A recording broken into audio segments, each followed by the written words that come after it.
혹시 지금 집 화장실에 걸려 있는 수건, 그거 언제 마지막으로 바꾸셨는지 기억나시나요? 겉보기엔 멀쩡해 보일 수 있습니다. 깨끗하고 부드러워 보일 수도 있어요. 하지만 풍수에서는 그 수건 하나 때문에 가족의 운이 무너질 수 있다고 봅니다. 특히 화장실이라는 공간은 집안 기운이 가장 예민하게 흐르는 자리입니다. 기운이 빠져나가고 음기가 모이고 귀신이 머무르기 딱 좋은 그런 곳이죠. 그런데 그 한가운데에 젖은 수건, 낡은 수건, 누런 수건이 걸려 있다면? 당신의 집은 이미 복이 머물 수 없는 공간이 되어버렸을지도 모릅니다. 지금 이 순간에도 그 수건은 당신 가족의 재물운을 빼앗고 건강운을 떨어뜨리며 좋은 기운 대신 잡기와 음기를 끌어들이고 있을 수 있습니다. 오늘 영상에서는 화장실에서 절대 걸면 안 되는 수건의 정체, 수건 하나로 운이 망가지는 이유, 부자들이 수건 하나로 기운을 바꾸는 비법, 이 세 가지를 알려드리겠습니다. 수건 하나 바꿨을 뿐인데 가족의 재물운이, 건강운이 달라지는 경험 지금부터 함께 알아보시죠. 시작하기 전에 복채를 대신해서 구독과 좋아요 한 번씩 부탁드립니다. 수건은 단순히 몸을 닦는 도구로 생각되기 쉽지만 풍수에서는 기운을 흡수하는 매개체로 여겨집니다. 특히 화장실에 걸린 수건은 그 공간의 음기, 습기, 탁한 에너지를 그대로 빨아들이게 되죠. 그럼 어떤 수건이 문제일까요? 첫 번째, 젖은 수건. 물을 머금은 상태로 화장실에 걸려 있는 수건. 이건 단순한 불청결의 문제가 아닙니다. 음기와 습기는 귀신이 머무르기 가장 좋아하는 기운이고, 젖은 수건은 그 기운을 그대로 품고 있게 됩니다. 젖은 수건을 계속 화장실에 걸어두면 몸의 피로감, 감정, 기복, 잦은 두통, 심지어 가족 간의 말다툼까지 늘어날 수 있습니다. 풍수적으로는 기운이 눅눅해지는 공간으로 바뀌는 것이죠. 두 번째, 색이 바랜 수건. 흰색이 누렇게 바래거나 오염된 수건은 낡은 기운이 머무는 물건으로 봅니다.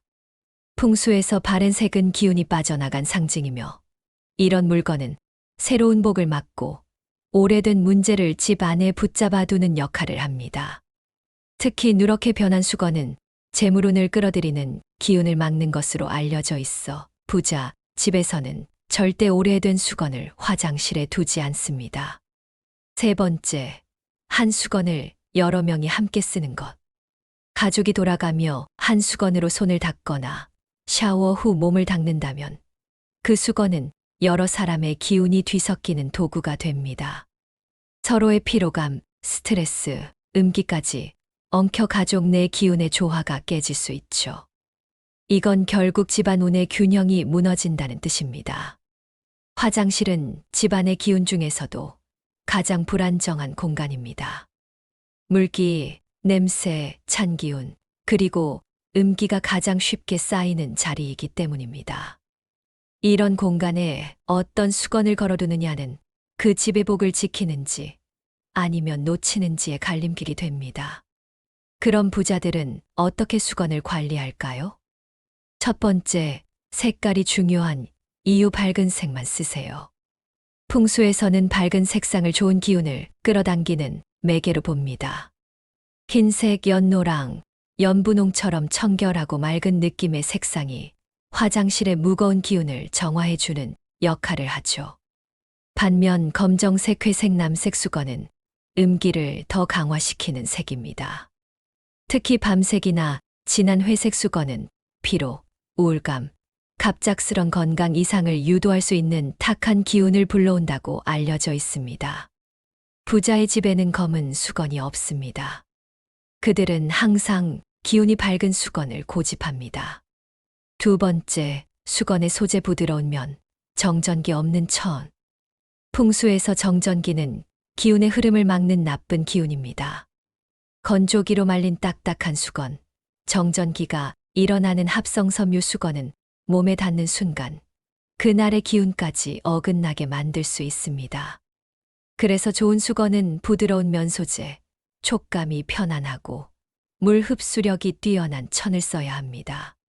몸을 닦는 행위는 곧 하루의 탁기를 닦아내는 행위이기 때문입니다. 세 번째, 수건은 자주 교체하는 것이 핵심. 수건은 한 번 쓰고 나면 이미 몸의 기운, 공기의 습기, 그리고 공간의 잔 기운을 그대로 흡수한 물건이 됩니다. 부자들은 수건을 재물처럼 다룹니다.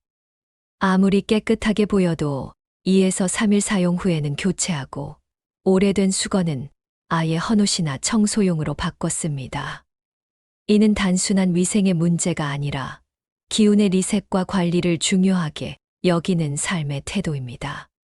앞에서 좋은 수건의 조건을 알아보셨다면 이번엔 어디에 어떻게 두는지가 복을 부르는 열쇠입니다. 단순히 예쁜 수건을 걸어두는 것으로는 부족합니다. 수건 하나에도 방향, 높이, 청결이라는 풍수의 핵심 원리가 작동합니다. 첫 번째, 수건의 위치, 변기 옆은 금물입니다. 가장 흔한 실수 중 하나는 변기 옆에 수건을 두는 것입니다. 풍수에서는 변기 자체가 재물과 건강의 기운을 흩트리는 장치로 봅니다. 그 옆에 수건을 두면 오히려 복기가 내려앉아 물처럼 사라진다고 해석합니다. 가장 좋은 위치는 세면대 옆 벽면 혹은 화장실 출입문에서 가까운 방향입니다. 기운이 들어오고 나가는 자리에 밝은 수건을 걸어두면 탁기를 막고 좋은 기운이 빠져나가지 않게 기운의 마개가 됩니다. 두 번째, 수건거리 높이도 중요합니다. 너무 낮은 곳에 수건을 걸면 자칫 기운을 발 밑으로 내리는 흉조가 생깁니다. 이건 재물운이 바닥으로 꺼진다는 의미로 해석되죠. 권장 높이는 가슴 높이 이상, 즉 복부에서 심장 사이 정도가 이상적입니다. 이 높이는 사람의 기 중심을 기준으로 한 위치로 수건이 기운을 중간에서 걸러주는 역할을 하게 됩니다. 세 번째, 수건 보관함이 복을 막을 수도 있습니다. 화장실 안에 수건을 쌓아두는 공간을 두는 분들도 많지만 그 보관함이 습기 많은 곳에 위치하거나 환기되지 않는 구석에 있다면 그 수건들은 이미 음기와 곰팡이, 기운을 흡수한 상태일 수 있습니다. 깨끗한 수건은 거실 근처, 햇볕 드는 곳에 보관하고 화장실에는 그날 사용할 한두 장만 두는 게 좋습니다. 이건 풍수적으로도 위생적으로도 가장 복을 지키는 방법입니다. 혹시 지금 당신의 집 화장실에 걸려있는 수건이 복을 불러들이고 있는지 아니면 모르게 행운을 흘려보내고 있는지 한번 돌아보셨나요? 풍수는 거창한 인테리어가 아닙니다. 수건 하나, 그 위치 하나, 이 작은 것들이 집안의 기운을 만들고 당신의 삶에 영향을 주는 진짜 복의 입구가 됩니다. 혹시라도 오늘 영상을 보시고 나도 그동안 실수했구나 싶다면 지금 바로 실천해 보세요. 여러분의 소망을 댓글로 남겨주세요. 좋은 기운이 흐를 수 있도록 정성껏 기도하겠습니다. 풍수는 작은 변화만으로도 삶을 더 풍요롭고 행복하게 만들 수 있는 지혜입니다. 구독과 알림 설정을 해두시면 대운을 끌어당기는 풍수 비법을 놓치지 않고 받아보실 수 있어요. 오늘도 좋은 기운 가득한 하루 보내시고 행운과 번영이 여러분과 함께하기를 바랍니다. 지금까지 운을 부르는 공간이었습니다.